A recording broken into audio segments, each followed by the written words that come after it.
అండి దగ్గర పంపించాను నాకు పెట్టేస్తాను.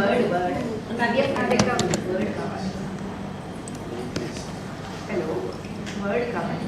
ఒక్క నిమిషం ఆయన అడుగుతాను.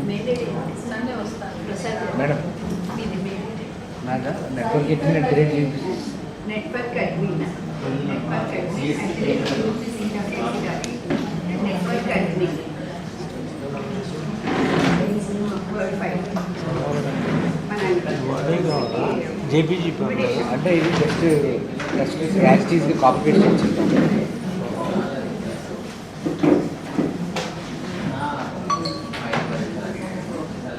మీ నెంబర్ చెప్పండి సార్.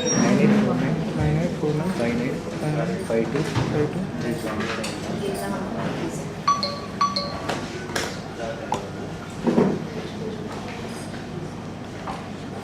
స్టార్ట్ అయ్యింది స్టార్ట్ చేసి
ఏంటి చెక్ చేస్తా. మా సార్ వినపడుతుందా మీకు? క్లారిటీ ఉందా? వినపడుతుందా సార్? వినపడట్లేదట.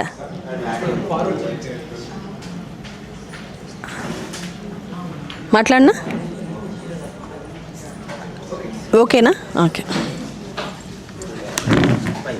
సార్. మీరు you're using collar migrate? Just one. This is for YouTube live streaming.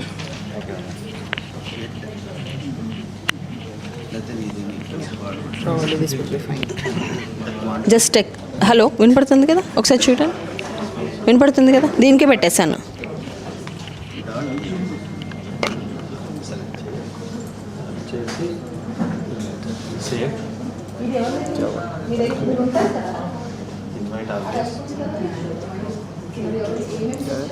CSE earlier only view share it. LAV underscore very small.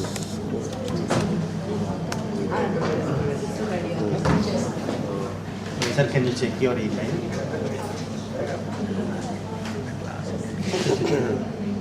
No, ఒకవేళ రాకపోతే ఇంకొక పని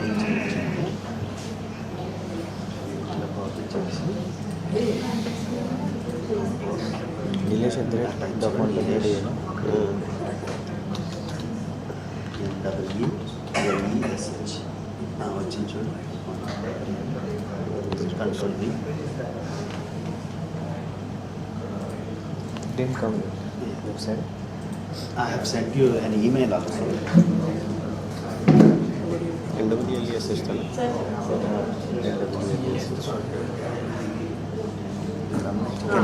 రోజుకి 200 అవ్వట్లేదంటారా? అంటే కుర్రాళ్ళు ఎక్స్పెక్ట్ చేస్తారు. వచ్చిన కుర్రాళ్ళు సర్వింగ్ కుర్రాళ్ళు ఉంటారు కదా, వాళ్ళు ఎక్స్పెక్ట్ చేస్తారు 200 ఇవ్వాలేమో. అంతే అంతే, మొత్తం కలిపి ఇచ్చేస్తాం సార్. లాస్ట్ రోజు ఇచ్చేస్తాం చెప్పండి సార్. సెంట్ మెయిల్స్లో ఉందో లేదు చూడు. సెంట్లో ఉంది సార్. సార్ ఈ spelling Yeah, no, with this.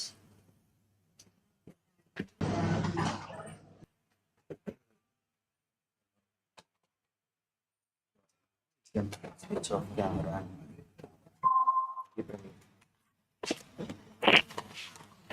And if you want to share, you have to share the complete screen because share screen.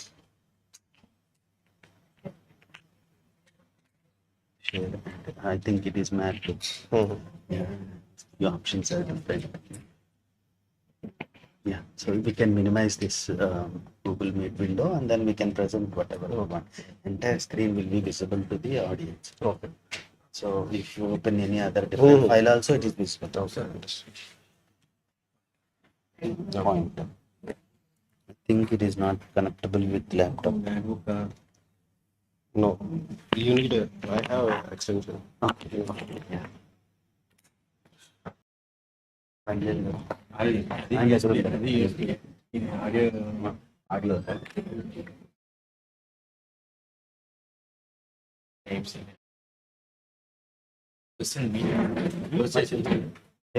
Calendar.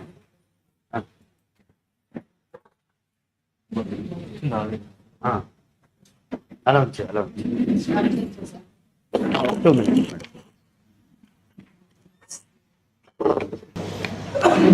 Sir, can you open your presentation? We'll check whether this is working or not.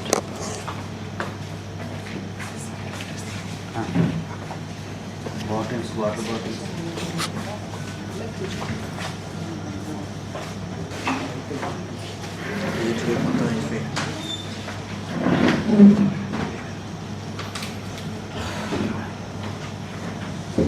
Full screen picture.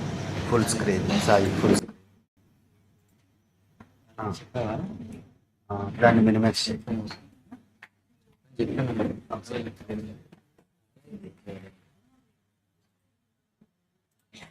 మనోడికి అక్కర్లేదు కదా video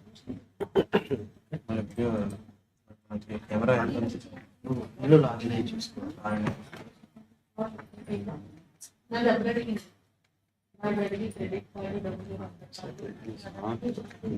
Sorry, the Okay, I'll do one thing. I'll share this PPT to you, and I'll keep my laptop connected to Google Meet. So if I have to show something, I'll share my screen. Rest PPT. yes, that is. Sir, can you present once again? We'll try once again whether it is moving or not.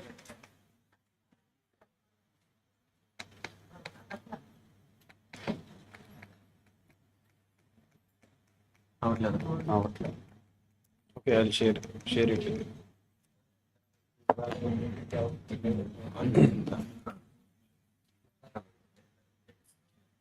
I'm sharing the PPT. Same email. Email, yeah. So, sorry, my email ID.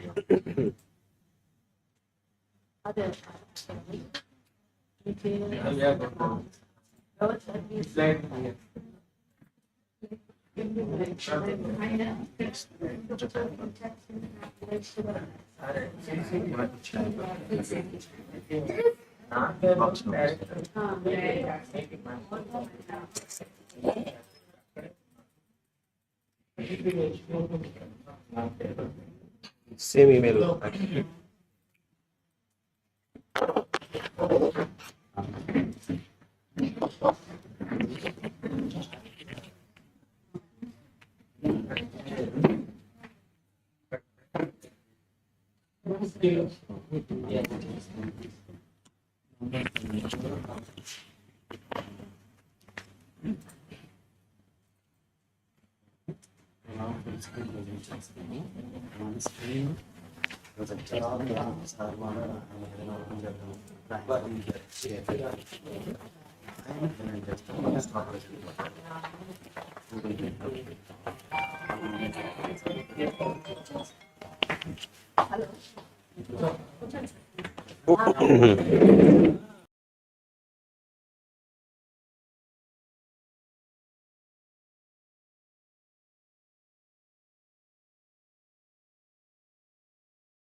Good morning, one and all. Welcome to the third day session of this. Let me take the immense strength of introducing Mr. Neeraj Singh Katoch.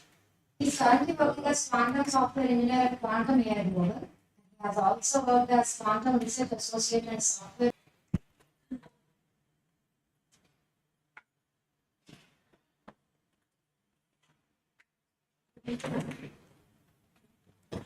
Hi. You can hear me, right? Yeah. Yeah. So, good morning, all. They already introduced. So, I worked in Quantum AI Global as a quantum software engineer and as a lead for quantum cryptography and post-quantum cryptography products and solutions. So, let us start with the presentation. So, till now, you might have heard about the quantum computing, how it affects it, what are the advantages, how to do everything. Today's session starting is like a slightly different from what you might have seen now. We can apply it to improve our current security posture.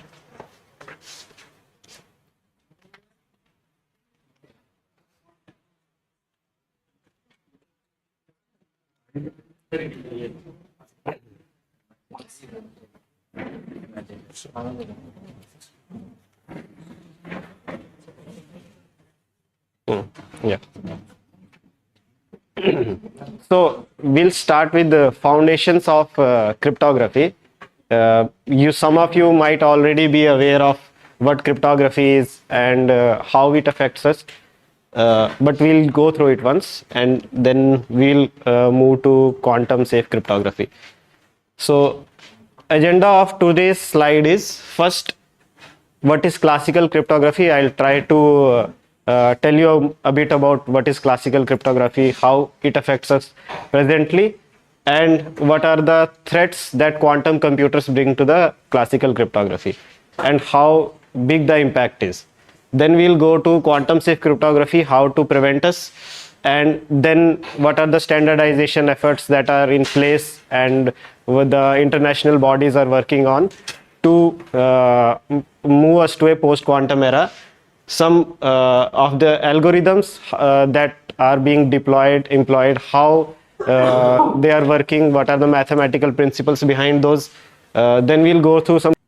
Your data is not encrypted, then that means anyone can intercept the data and anyone can look at what you are sharing, your private information. Some of it which might not be very sensitive, but some of it is very sensitive. For example, if you are sending banking transaction details, some attacker can capture that information, can see what kind of data you are sending and try to replicate that data. That means if let's say you made a transaction of 5,000 rupees to someone, and someone can take all that data, and if they can replicate that, they can send let's say 50,000 from your account to their account, which is why we use encryption to prevent those kind of attacks.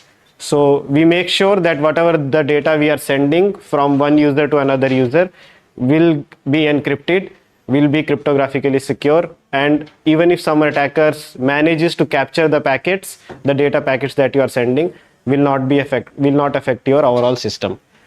So same way, the mentioned here that unauthorized access and confidentiality of the data.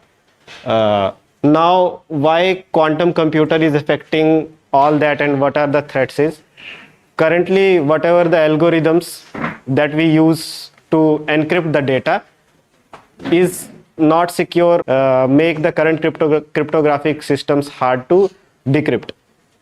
So if you have that quantum computing capability, no matter even if you are using encryption, you might have seen whenever you send someone WhatsApp message for the first time, there will be a notice written there that your messages are end-to-end encrypted. Now what end-to-end encrypted means, from your device whatever the data left and attackers. But if they have the quantum computing capability, like currently we are developing quantum computers which have more and more qubits available. If you have that capability, no matter if your data is end-to-end encrypted or it is like going plainly, they can capture it, they can decrypt it, and they can see all your data, whatever is going on in transaction. So that is the threat that quantum computing poses to the modern crypto systems, military grade crypto systems that are currently in use. Now someone might say that okay, even if that quantum computing capability threat is there, but currently we don't have that sufficiently powerful quantum computer which can decrypt the cryptography systems that are currently in use. But there is a specific threat that we call as harvest now and decrypt later. Now what harvest now and decrypt later means is you don't have to decrypt the data today, then that they have planned for the next 10 years or let's say next 20 years. In that case, our adversaries, let's say, they capture the data currently, which is going to be crucial and critical for the next 20 or 30 years. They store that data, they keep on capturing the data, but they don't do anything with that because they don't have that quantum computing capability now. But they are harvesting that data, keeping them in their data stores, and after let's say 5 years or 1 year or 2 years, they reach that quantum computing capability. They have enough qubits to decrypt our data, break the current algorithms. So after 2 years, 3 years, they'll be able to decrypt all the data. They'll be able to see, okay, what the information some military headquarters sent to the fields, and what is their instructions, what are their strategies, what are the critical documentation, getting the enough quantum computing capability that they will be able to decrypt it later. So that specific attack is called as harvest now and decrypt later, whenever you have the capability to decrypt the algorithms. So classically, currently we have two types of cryptography techniques that we use to secure our data. One is called as symmetric key cryptography and another is called as asymmetric key cryptography. Both the cryptographic techniques are used in combination to protect your overall systems. How they are used and how they are implemented, I'll try to explain a bit. So by the way, whenever you see like in your WhatsApp messages, like your data is end-to-end encrypted, that means it will be you encrypted through a combination of both symmetric key cryptography and asymmetric key cryptography. And whenever the data is encrypted, it is encrypted through a symmetric key algorithm. They don't specifically mention which algorithm, but it is mostly AES, which we'll look into later. So how it works basically. So as you can see, it is like a simple scenario we are showing where two users are there. One is Alice and one is Bob. So what do we do is, Alice has to send a So Alice is going to send a message, hello, to Bob here. That means Alice will type the message or send through email or WhatsApp or whatever this message hello, and has to transfer it over to Bob. Now they want to make sure that even if someone captures the data in between, so this is, let's say this is internet, even if they capture the data, no one should be able to understand what the message is or whatever the data they are transferring to each other. In that case, Alice will use a symmetric cipher, symmetric key algorithm, and encrypt the data, and we'll get to a ciphertext. So now this hello is converted into a combination of original plain text. Now algorithm and applies the key which converts the plain text into a ciphertext, and Bob uses the same symmetric algorithm and same key and gets the plain text from the ciphertext. This is called a symmetric key system because both Alice and Bob has same key at their end. So let us take a scenario. Can I get it? So if we go into more classical example of, let's say, letters you have to exchange to some, let's say we don't have computer systems available, no internet is there. Let us go to some very old time. Some king is going to send up some information to some post about some very important battle plan. So now king is at his headquarters, we'll say K. This is a letter he has to send to some faraway post, to some commander, let's say C. Now this letter, if we imagine a scenario, how will the king transfer this message to the commander, making sure no one else in between should be able to see the message? One way is he will send some of his soldier, let's say S. He will give the letter to soldier. Soldier, go to the commander and give the message. Now, do you think this is a safe way to send the message? No. Because if the king is sending the message to the soldier, that means soldier can read the message. He can open the envelope, see what the message king is sending, and maybe tell it to other people also. Now this secret information is not anymore a secret. So what can we do to prevent this? Like if a king has to come up with some idea, like, okay, let's say no one should be able to see. So what can he do? So one idea might be, okay, let us get a box, lock the box, put the message inside the box. There will be one key which can open the lock. No one else can open the lock without this key. Give this box to soldier, and soldier will deliver the box to the commander. Commander will have the similar key. He will open the box, he will get the envelope, and he will see the message.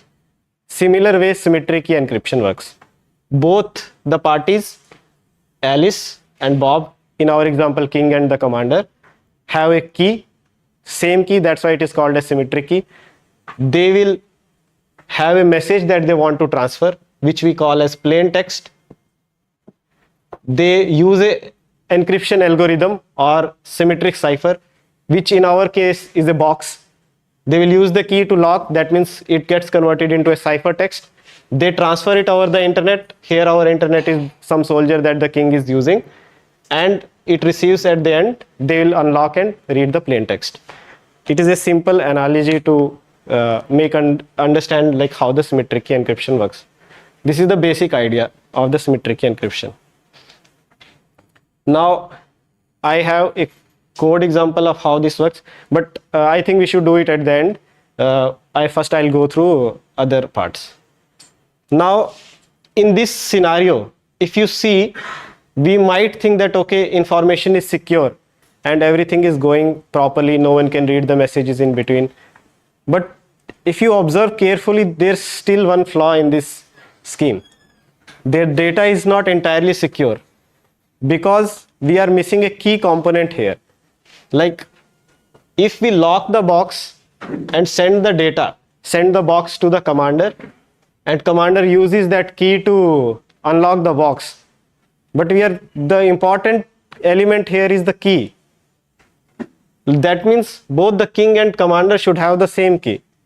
That means key also needs to be transferred from point A to point B. So how will we transfer the key? Now our problem changed from transferring the message, plain text, from point A to point B to transferring the key from point A to point B, which is again the same problem. Like if we can find a way to transfer key from one point to another point, we can use the same way to transfer message from point A to point B.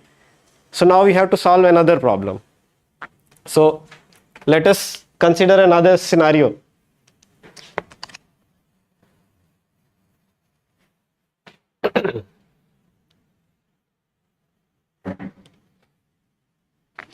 So let's say now king is there. He found one solution, that if I lock my message in a box and send my box to my commander at point B, my message can be safe. But now he wants to transfer the key also securely. So he might think of some ideas, okay, how I can do that. So one way can be, okay, let us both meet, K and C, they meet at the headquarters. They get two same keys, one give to the commander, one to the king, and then they can go anywhere in the world and they can use that key to open the box, which is also a secure way. And if you see in the defense industry, what they will do is they will generate, like when they have to decrypt and encrypt their messages, they will physically generate the keys, give the thumb drives to the field, and they will transfer those thumb drives. That means in a way they do it physically because they don't trust anything in between. That practice is still used, but it makes it difficult for normal users. Let's say I am here, someone is sitting in USA and I want to communicate. That person can't come to me and tell me, okay, give me a key, then I'll go back to USA every time, and then okay, we'll send WhatsApp messages to each other, which is highly impractical. So how do you solve that? You have to find a way where you can exchange the keys, but it should be again secure. So King came up with a nice idea that if this is a lock, I'll have two keys for the lock. And by the way, I got this example today in my hotel. They had two keys for the lock. So I just got example for this idea. So one key locks the door and one key opens the door. I tried opening the door with the same key, but it was not opening. It took me 5 minutes. So then I got this idea to tell it to you. So let's say we have two keys for the lock. One key, if you insert the key, it will open the lock or close the lock, and other key will do the reverse. So that means if you use key 1 to lock the door, you can unlock the door with 2, and if you lock the door with 2, you can use 1 to unlock, reverse. Now in this case, one key king will keep with himself. It's a private key. No one else in the world can have access to this key. That's why it's called as private key. Private key. And other key is there, which he can distribute all over the world. He can make multiple copies of the key. It doesn't matter. That is called as public key. Now in this case, if anyone in the world wants to send king the message, what they will do is they will take a lock which is very known to everyone. It need not to be a secret anymore. They will lock this with the public key of the king and send it to him, because only now king can unlock the box with his private key, because they are complementary. If you lock with this, you can unlock with this. If you lock with this, you can unlock with this, and no other key in the world will be a replacement for them. So we have solved the problem of sharing the information without actually needing to go and share the keys, like there was a case in symmetric key encryption. So if commander king wants to send some message to commander, what he'll do is commander will also have a set of public and private keys. So C pub will say, and C private for private key, will lock the box with the commander's public key. So whenever commander receives the message, he can unlock with his private key. So public private key pair solution, that's what you use. But the way these algorithms work is slightly different. The way the data is encrypted in RSA, that means asymmetric key cryptography, is not very efficient. That means, let's say you are sending some video file to someone over the WhatsApp, email or anything.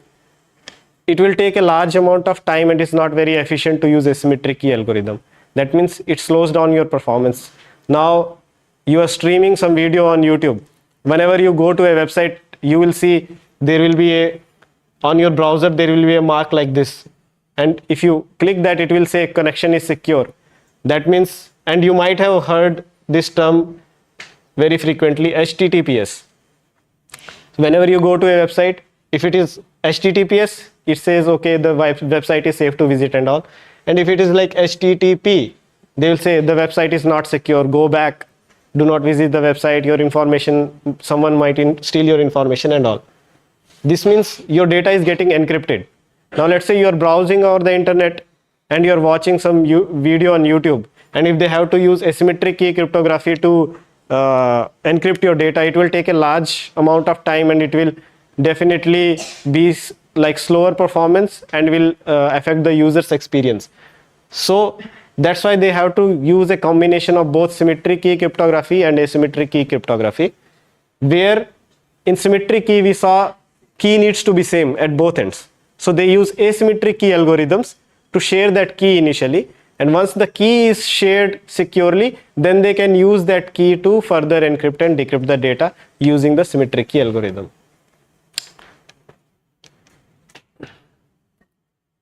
Now we saw this system works perfectly in our today's scenario. You can use encryption decryption to secure your data, and you can be sure that even if someone extracts your data, intercepts your data or whatever, your privacy will not be affected. Okay, you can send emojis to each other without any fear. But quantum computers, recently if you see IBM, Rigetti, I mean lot of companies are there which are building more and more powerful computers. New and new technologies are coming, new and new research is coming to make the quantum computers scalable also. That part I think is already covered by other team members. So let's say you have a sufficiently large quantum computer which can solve the problem, because as you might have seen, quantum computers are not like classical computers. Our classical computers work a bit differently than the quantum computers, and that some of the advantages or effects of quantum computer is they can solve some of the problems very efficiently and very quickly which classical computers cannot solve. To give you an example like how the computational capacity or the efficiency matters is, let's say take an example of RSA algorithm, which is frequently used for asymmetric key cryptography. So if we take example of RSA, it is based on the problem of factorization, prime factorization. What does that mean? Let's say I take two prime numbers 5 and 2, and multiple of this is 10. That means these are the factors of 5 and 2 is the factor of 10. Okay. Now if I tell you, like, can you find the prime factors of 10? I mean, we all learned basic maths and we are quite efficient also to solve small problems. So what we'll do is, yes, I can solve it. 2 and 5 is the prime factor of 10. Okay, we'll take a bigger number. I'll say 20. Can you solve this? You'll say, yeah. You can find another prime factors of 20. I'll take a slightly bigger number. Let's say 33. So yeah, I can solve it. So 11, 3, 33. Yeah, works well. And if I take bigger and bigger number, you will be able to solve it till a point.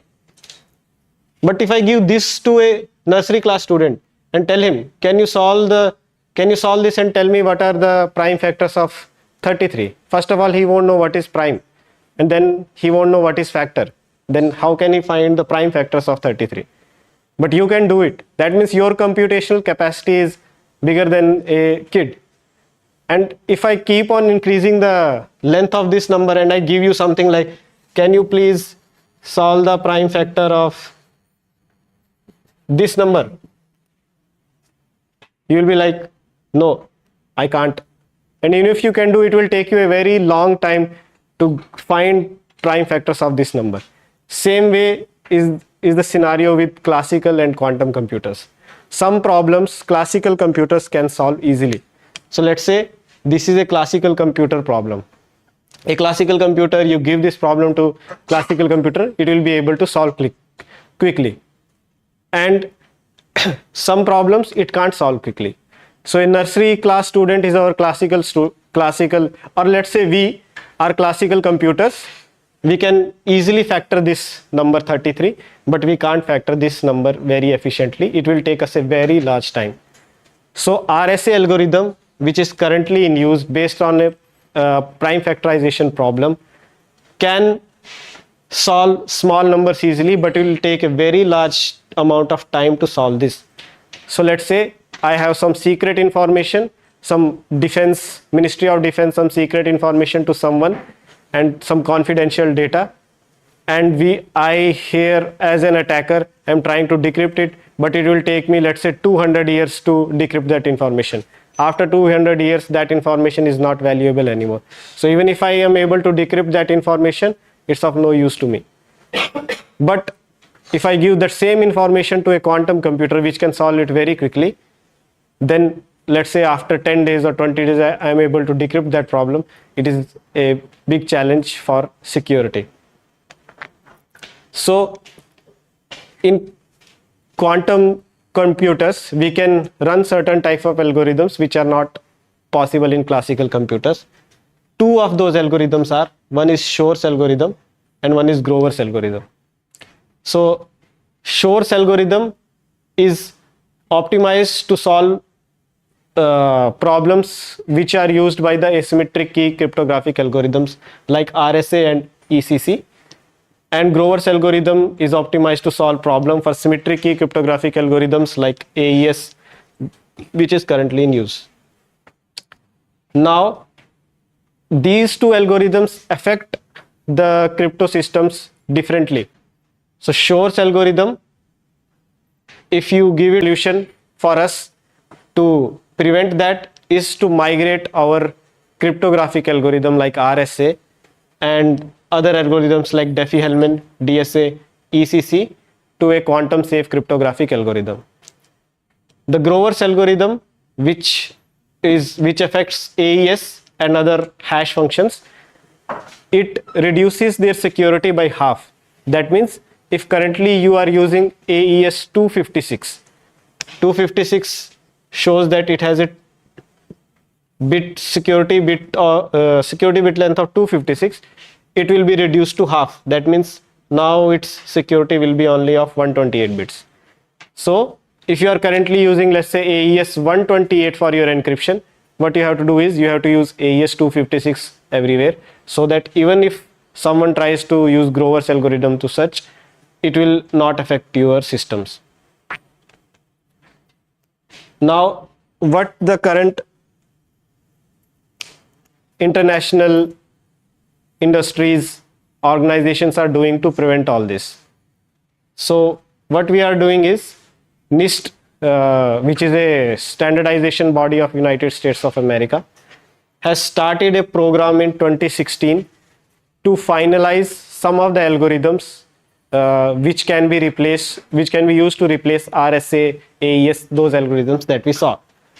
So the process is again modeled on the AES standardization. So there was some time before we standardized AES to use as our like a default cryptographic algorithm for data transfer. Now we are using NIST, same model to standardize quantum safe algorithms also.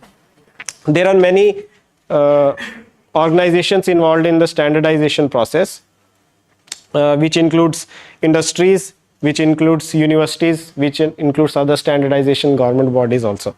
So if you see, like I have a list here, like partners that are involved is like University of Waterloo, IBM, Google, Microsoft, Amazon, Cisco, Intel, all the big players are there which are in the process of standardization. And in the finalists that were selected for the standardization are these four. So one, Crystal Kyber, Crystals Dilithium, Falcon and Sphinx, and these are based on like for example RSA, I told you it's based on prime factorization problem. So these are the problems, mathematical problems they are based on, and these are the four finalists. And then finally NIST has standardized these three algorithms, MLKEM, MLDSA and SLHDSA, to be used as replacement for the current algorithms that are used. And they have that current cryptographic algorithms are not secure anymore because of quantum computers and their increasing capability. And we understood, okay, NIST has standardized some of the algorithms that we have to use to replace those algorithms, and our systems will be fine. So what's the fuss all about? Why are we not changing? Because there are some challenges involved in migrating our current systems to the quantum safe cryptographic algorithms. So what are some of the challenges? One is compatibility issue with the existing systems. Now you might be aware of TLS, or previously we used to call it as SSL. So I gave you an example of HTTP and HTTPS, right? So the difference between HTTP and HTTPS is this TLS.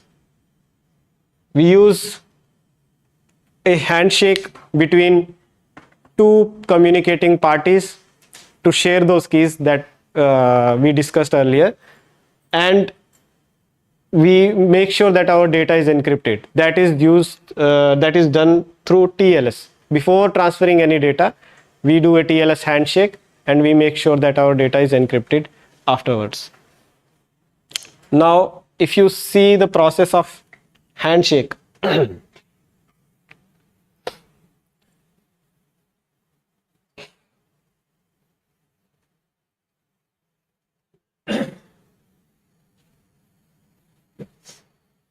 same, going back to the example of king and commander that I was giving. So let's say king is there, commander is there, they have their both public private key pair. So king has his public key and a private key, commander has his public key and a private key. We all know they use a lock to transfer their data. One key can lock that and one key can unlock that. So there is a lock involved. Now let's say king wants to send a message to his commander. So king knows the public key. He uses a lock. We'll say L1, lock 1. Locked, tried to lock with the public key, but this is not working. One of the reasons might be the public key is not proper. It might be broken, the key that he got, or the lock is broken, or both are fine but they are not made for each other. That means the key doesn't work on that lock. That means before even sharing the key, encrypting the data and everything, they should have the correct knowledge of each other's keys and locks. That means in our cryptographic sense, before sending the symmetric key, when we are using asymmetric key algorithms, we should have correct information regarding public private key of the other person, which encryption algorithm they are using. Only then we can initiate the process. So all that is done during TLS handshake, and some other information is also exchanged. So King, what are the generic information that King needs to know? First, is this the correct commander? So like we have our certificates, like if someone shows you, show your identity, I'll have birth certificate, some other certificate, ID card. Same way commander has its own certificate, and in cryptographic sense we call it as digital certificate. Then we have public private key information. So he needs public key and private keys information. Next, needs to know what kind of lock he's using. That means what kind of encryption algorithm is using. So ciphers information we need, and some other information which is important for the communication. So all this information, when King has this, he can use that to initiate the handshake process. This is called handshake. And once the handshake is successful, then we can share the other information. So the current system, transport layer security, the protocol that is used for handshake has gone many revisions. So previously it used to be SSL, then it became TLS. They standardized it and made it to TLS, so TLS1. So then they made some reforms, made some security changes, made it more robust and secure, TLS 1.1, then TLS 1.2, now it is currently in TLS 1.3 stage. So it has gone certain changes. So TLS 1, 1.1, 1.2 and 1.3. The first challenge that we face while migrating to post-quantum cryptographic algorithm or quantum safe algorithms is, do these protocols support those algorithms or not? First of all, this is a insecure algorithm, insecure protocol. If someone uses it even today, even if we don't have quantum computers, it is not safe to use this. So we should not use this. Same is the case for TLS 1.1 also. TLS 1.2 onwards, that means TLS 1.2 and TLS 1.3 are secure and safe protocols that we can use.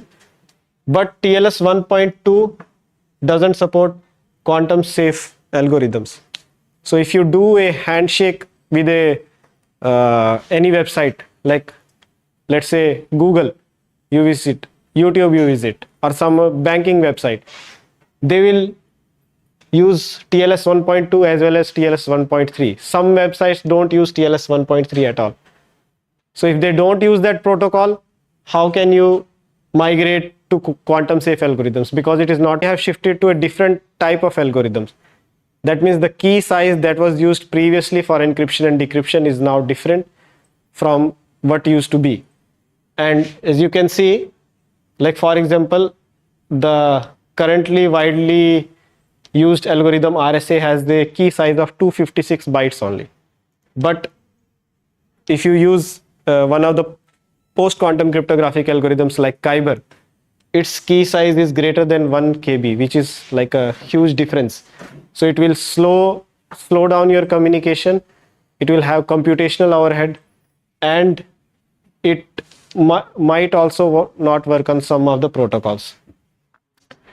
Third thing is, we are doing standardization efforts, and as I said, like there are many industries involved in that, IBM, Google, some of the names that I said. But if you still see, there is not a worldwide consensus on using the standardization algorithms. So some countries are looking for their own standardization.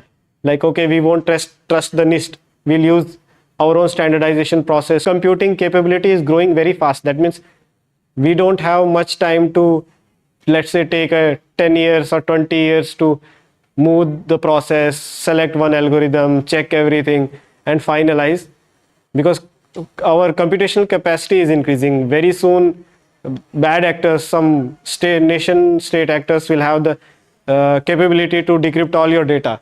So NSA has already set a deadline that you should start migrating at 2030. Some algorithms will already be deprecated, will not be used, and by 2035 you should move all your systems to quantum safe cryptography. So it's very tight deadline if you talk about how we change the technology.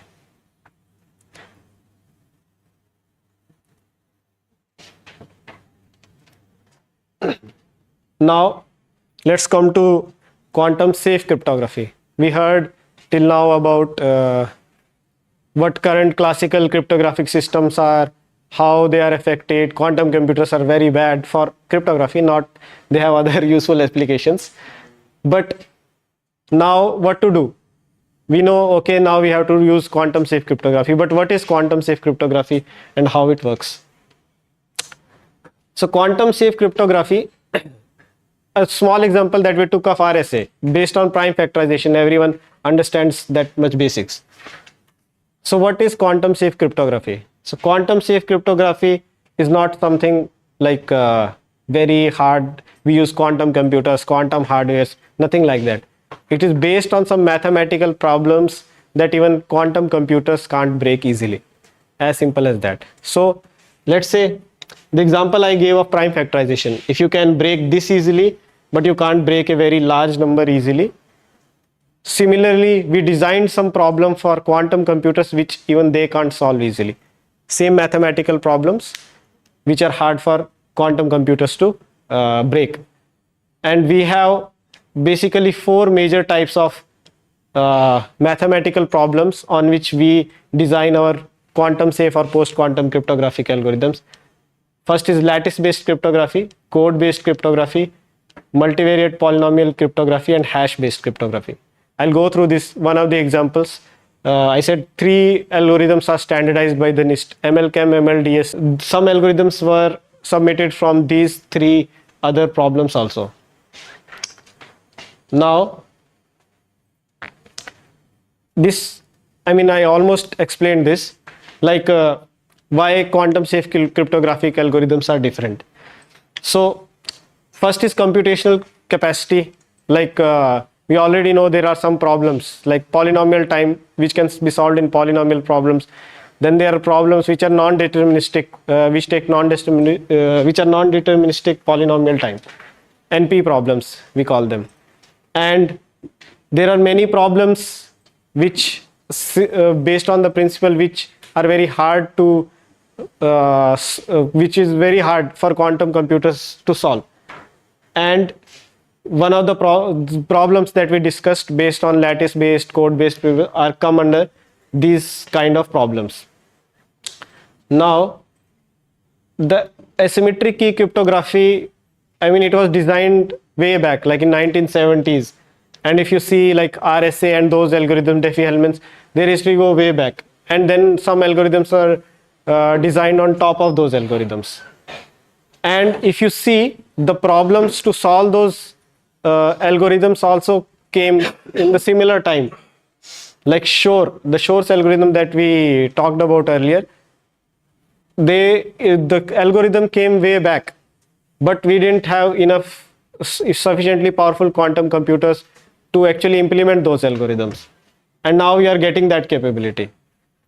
So the problem makes sense.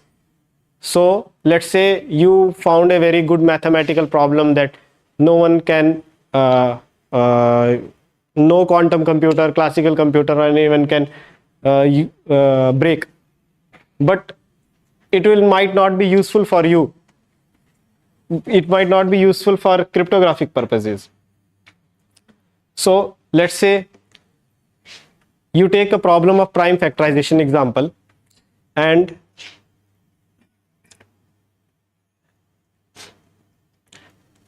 as we gave the example of this prime factorization.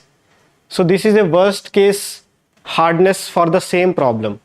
So to achieve the optimal security that we want, using the same principle of prime factorization, but we have to, our inputs should be large. That means we have to take sufficiently large prime numbers and then use those prime numbers to make a final number which is very hard for the classical computers to break. If you take like small inputs, even based on the same kind of hardness or same kind of problem, it will not be useful for us in any way. So the problems that quantum computers use, like we saw lattice based problems, lattice based cryptography or code based cryptography, even the principle is strong, but still we have to consider the average case hardness or above to make it cryptographically secure.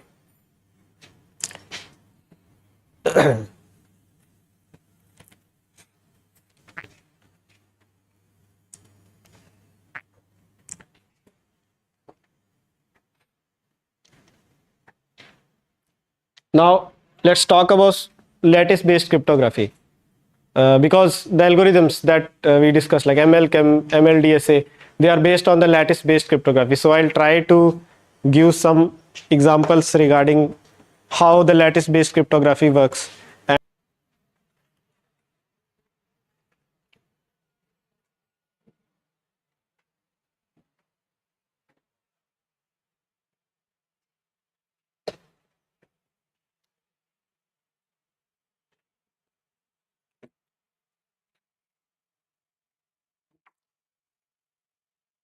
So as you can see in the image, lattice is just a structure, right? You take two different vectors, let's say we call it as A or B. So you have A and you have B. Using these two vectors, you can create a lattice. For example, if I say 1A in, let's say this is only 2D, so we'll say it in x direction and y direction, x axis and y axis. So if you take A plus x in plus direction, this is a vector. That means I can do plus, it will go up. If I do minus, it will go down. I can't change the angle because it will change the property of the vector. And for B, I can do plus B, that means it will go this direction. If I do minus B, it will be this direction. If I do 2B, that means from here to here. So I can create a basic lattice out of these two vectors. Let's say using these two bases, I'll start making a lattice. So I'll say, let's say one point will be plus A. So from this is origin, plus A means here. If I say 2A, that means 1 and 2. Add up these two bases, subtract from these two, use minus and plus of these two vectors to generate a whole lattice like this out of the two vectors that we have. Now this is the basic structure of lattice based cryptography. Now how the cryptography works on this is, let's say what is the problem that we have here. So there are two major problems that we can derive from lattice based cryptographies: shortest vector problem and closest vector problem. So if I go to next slide, this to the origin. So that means if I have to, because I can generate a lattice structure out of these two vectors, and if I say a point in the lattice using these two vectors which will be closest to the origin. So let's say this point here is that point which is closest to the origin, and if I give you only two vectors and I'll say okay, find a point closest to the origin. So what you can do is, let's say this is your origin. You only know information about the two vectors that you have. One is A, which is like this, and one is B, let's say, which is like this. So how can you find randomly from the whole lattice? Let's say you'll say okay, if I do A, it might come here, so it might be the closest. But no, you can find another combination. Let's say you add a B to it. Okay, then you can do minus A, it will come here. Then you will do minus B, it will come here. Now, previously you thought this point might be the closest, only A. But if you apply another combinations, this point seems closer. Okay, now we think this point is closer. But if we try to find another combinations, let's say minus A again, then B again, then we'll say minus A, and then we go to, and then we come back. So we might find another. So different combination of vectors can have point, we can get multiple lattice points. And in a lattice structure like a 2D lattice, if we try to think, it is very hard to find which problem will become even harder. So as we increase the dimension, it will be very hard to find the shortest point, shortest vector which is near to the origin. This same problem can be modeled as closest vector problem. That means you have a lattice structure. You have a lattice structure. Now instead of finding the shortest vector which is closest to the origin, you want to find a vector which is closest to a already point that is closest to this other point in the lattice. So if I tell you that okay, this is a point, can you find a vector which is closest to this some point in the lattice? And this is similar to shortest vector problem, and same conditions apply here also. Like if you have a multi-dimensional lattice, it becomes very hard to find which is the closest vector to a point in the lattice. Now this is one of the problems.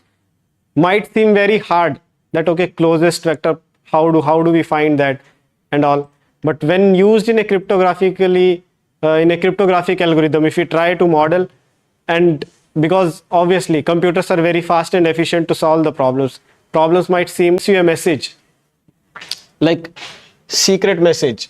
They come to a point where they are not exactly solving the problem, but they find a close enough solution. So instead of secret message, that let's say they got